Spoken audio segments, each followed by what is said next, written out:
Hi, welcome to my channel. Andhra Pradesh రాష్ట్రంలో ration కార్డుకు సంబంధించి ఏ ప్రాబ్లం ఉన్నా మీరు గ్రామ వార్డు సచివాలయాల్లో అయితే అప్లై చేసుకోవచ్చు. ఇప్పుడు ఆంధ్రప్రదేశ్లో రేషన్ కార్డు రావాలంటే కొత్త రూల్స్ ఏంటి అనేది తెలుసుకుందాం.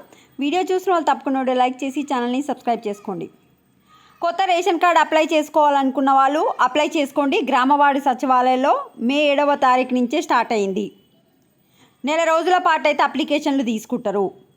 మార్పులు చేర్పులు చిరునామా మార్పులకు అనుమతి, అంటే అడ్రస్ చేంజ్ చేసుకోవాలనుకుంటే చేంజ్ చేసుకోవచ్చు, చనిపోయిన వాళ్ళ పేర్లు ఉంటే తీసేపించుకోవచ్చు, కొత్త సభ్యుల పేర్లు ఎక్కించుకోవచ్చు. అదేవిధంగా ఆల్రెడీ కార్డు ఉన్న వాళ్లకు జూన్లో మనకు కొత్త స్మార్ట్ రేషన్ కార్డులు అందిస్తామనైతే గవర్నమెంట్ చెప్తుంది. మరి ఈ కార్డులు రావడానికి రూల్స్ ఏంటి అనేది చూద్దాం. కొత్తగా రైస్ కార్డు తీసుకునే వారికి విధి విధానాలను ప్రకటించింది. గ్రామాలలో అయితే నెలకు 10,000, పట్టణాలలో అయితే 12,000 లోపు ఆదాయం ఉన్నవారు ఈ కార్డు పొందడానికి అర్హులుగా ప్రకటించారు. మీ గ్రామాలలో అయితే జీతం 10,000, పట్టణాలలో అయితే 12,000 లోపు. 3 ఎకరాల లోపు వెట్ ల్యాండ్ కానీ 10 ఎకరాల లోపు డ్రై ల్యాండ్ కానీ రెండూ కలిపి 10 ఎకరాల లోపు ఉండవచ్చు. రెండు కలిపి 10 ఉండాలి. లేకపోతే 3 ఎకరాలు వెట్ ల్యాండ్ ఉన్నా 10 ఎకరాల లోపు డ్రై ల్యాండ్ ఉన్నా కూడా అప్లై చేసుకోవచ్చు. మీరు నెలకు 300 యూనిట్ లోపు విద్యుత్ వినియోగం చేసుకోవచ్చు. అంటే మీ కరెంటు బిల్లు 300 యూనిట్లకు పైగా రావద్దు. పింఛన్ తీసుకునే రిటైర్ ఉద్యోగ పెన్షనర్లు అనర్హులు.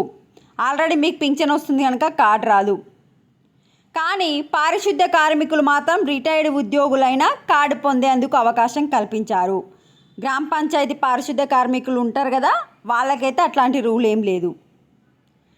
4 చక్రాల వాహనం కలిగిన వారు ఈ కార్డు పొందడానికి అనర్హులు. మీకు కారు కానీ ట్రాక్టర్ కానీ ఆ విధంగా 4 వీలర్స్ ఏమన్నా ఉంటే రాదు.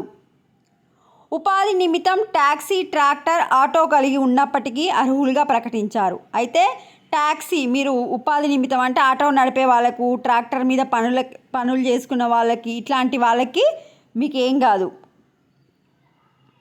ఆదాయ పన్ను చెల్లించని వారు మాత్రమే కార్డు పొందడానికి అర్హులుగా ప్రకటించారు. మీరు ఇన్కమ్ ట్యాక్స్ అనేది కట్టొద్దు. ఇంటి స్థలం 1000 చదరపు గజాల లోపు ఉన్నవారు మాత్రమే ఈ కార్డు పొందేందుకు అర్హులుగా కేటాయించారు. సో ఈ రూల్స్ అన్నీ ఫాలో అవ్వాలి. ఈ కేవైసీ తప్పనిసరిగా చేయించుకోవాలి. జిల్లాల్లో రేషన్ కార్డులకు సంబంధించి ఈ కేవైసీ చేయించుకోవాల్సి ఉంటుంది. 5 ఏళ్లలోపు పిల్లలకు, 80 ఏళ్ళు దాటిన వృద్ధులకు ఈ కేవైసీ అవసరం లేదని ప్రభుత్వం పేర్కొనడంతో కొంతమంది మినహాయింపు లభించింది. అంటే ఆల్రెడీ కార్డు ఉన్న వాళ్ళు ఈ కేవైసీకి అయితే అప్లై చేసుకోవాలి. అనాథాశ్రమంలో ఉండే వృద్ధులకు రైస్ కార్డు లేకపోతే కొత్త కార్డుల కోసం దరఖాస్తు చేసుకోవచ్చు. చేర్పులకు సంబంధించి మొత్తం 6 రకాల సేవలను పొందడానికి రాష్ట్ర ప్రభుత్వం అవకాశం కల్పించింది. ఇవి అప్డేట్. వీడియోని లైక్ చేయండి. ఒకసారి మీరు కూడా రూల్స్ చూసుకోండి. Thanks for watching.